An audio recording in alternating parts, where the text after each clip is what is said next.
On the Build Show today, we're talking pressure-treated wood. That's right, all the wood at the lumberyard that's green or brown or maybe yellow, all those have been treated with some type of chemical to resist decay. We're gonna dive into all the nerdy details, and by the time you finish this episode, you're gonna know some things about this end tag that you probably didn't realize.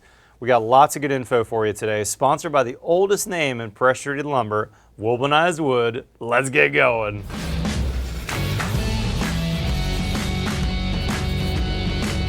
All right, guys, in the Build Show today, we're talking pressure-treated wood.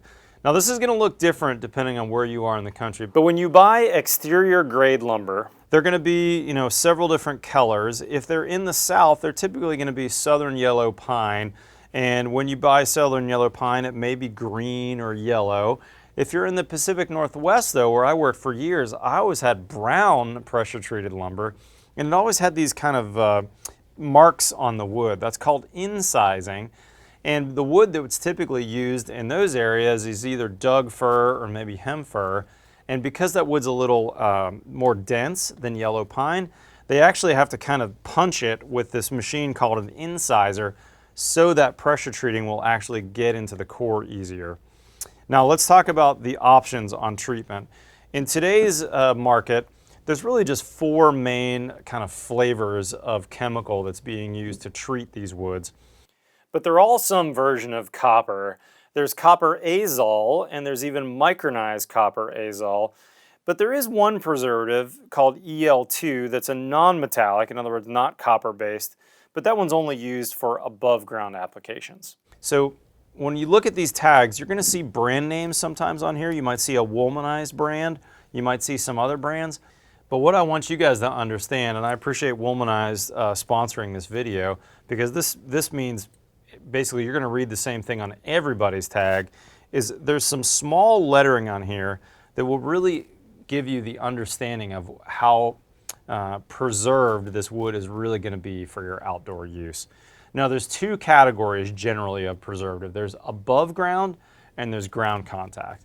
Now this seems a little self-explanatory. Above ground, these are deck boards, this is deck railings, this is maybe a pergola, something that's easily gonna be able to dry and is gonna be above ground. And when they say above ground, they mean 6 inches or higher, and they mean that it can dry easily, meaning if it's got leaves on top of it, if the sprinklers are hitting it, it may not be able to dry easily. And a board like this that's an above ground board, not a ground contact board, if leaves are piled on this, if the sprinkler hits it 3 times a week and it can't dry, this is gonna rot. This is not intended in an area where it can't dry.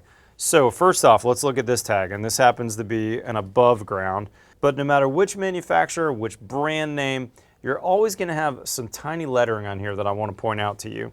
And it's always gonna start with AWPA, American Wood Protection Association. And then right after that, you're gonna see the words UC and then a letter and a number. So this one happens to be UC3B. That's use category 3. And this is gonna be B in that use category. Now we're getting a little nerdy here, but I'll have a link of this in the description. This is the American Wood Protection Association, which is gonna tell you what those use categories are. Category 3 is exterior but above ground. Now within this category, there's two options. There's 3A and there's 3B. Now A is protected places, and if you look at the definition, it's gonna explain it for you, but basically things like a more protected exterior deck. Maybe there's a covering or an awning over the deck. And 3B is a slightly higher level of treatment, which means still above grade, but a little more exposed. A little more of the elements are hitting the deck. So in other words, this 2x4 is not intended to be sunk into the ground. You couldn't use this for a post. Well, you could use it for a post, but it's gonna rot on you. This is only for above ground. Now on the other hand, this next one, this 4x4 that you see here, this 4x4 is saying, okay, this is for ground contact, general use. And again, it's got the AWPA, and this time it says UC4, 4 meaning ground contact, category A. Let's go back to the AWPA sheet one more time here. And if we look at use category 4A, UC4A, that's general use. Wood and wood-based materials used in contact with ground, fresh water, or other situations favorable to deterioration. In other words, posts for fences, posts for decks, all these kind of general uses that you're using some exterior wood that's going to be touching or even in the ground, you can use this. This is general use category. Now this is good, and this is going to be what you're going to find at the typical home center or lumber yard. But what if you want something that's even higher, a higher level of preservation? This is where you may not find it on the shelf, and that's now getting into UC4B, and that happens to be ground contact, heavy duty. Now let me explain this a little bit. This is places where heavy duty meaning, hey, I may not be able to easily replace this. If I've got a 6x6 post that's underneath the house in a short crawl space and there's house above, there's concrete below, what if I have a rot issue? Do I want a post that's going to preserve for a couple decades, or do I want a post that's really going to last even longer than that? That's when I may consider using UC4B, which is heavy duty, and there's even one beyond that, which is extreme duty. Now I'll let you read all the wordings so you know the kind of minute differences between heavy duty and extreme.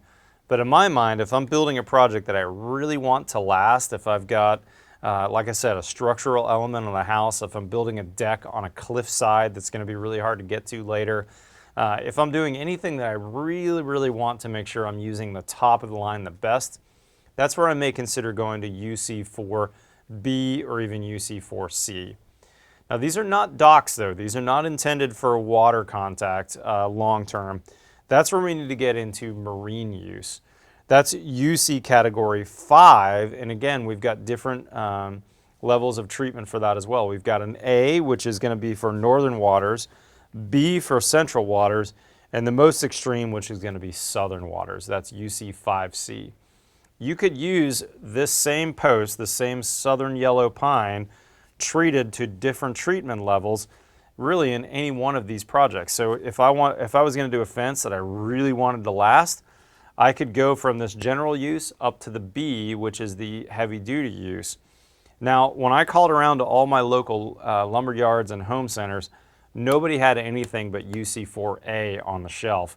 However, my favorite lumber salesman said, no problem, Matt, I can get that for you in 1 to 2 weeks. You just need to special order it. So be thinking about this ahead of time when it's time to order your woods for your projects.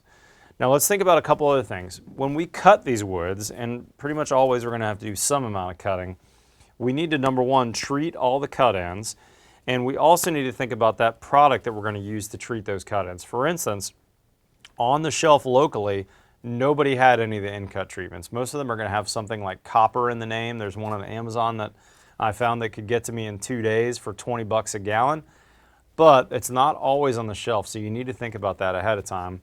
Also, when you treat those preserved, or when you treat those cut ends, you always want to put those cut ends that have been treated up. So for instance, if this is going to be a fence post, put the end that's straight from the manufacturer down into the ground, leave that cut end up.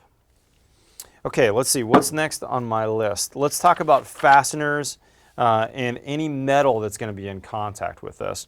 If this is a deck project and I've got nails or fasteners that are going into this, code is going to require you use hot dipped for any nails or fasteners. So if I've got a post base, if I've got a joist hanger, we always want to use hot dip. Don't use any zinc plated. But of course, if you want the more bomber assembly, you can upgrade to stainless.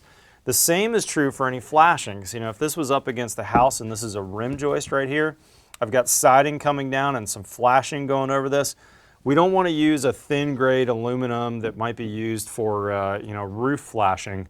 We want to make sure that we're either using the thicker grade aluminum flashing, or we're going up to a galvanized flashing, or even better, a stainless flashing.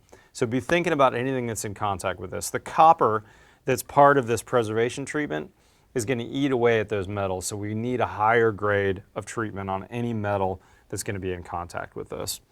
Guys, great episode, lots of good information out there. The biggest thing I wanted you to take away though was so that when you read those tags on that pressure treated lumber at your local lumber yard, you're understanding what you're getting And lastly, remember, if you're looking for those higher uses, the heavy duty, their extreme use, those woods that are really preserved and going to last for you, you may think about special ordering that because you're not going to find that necessarily on the shelf.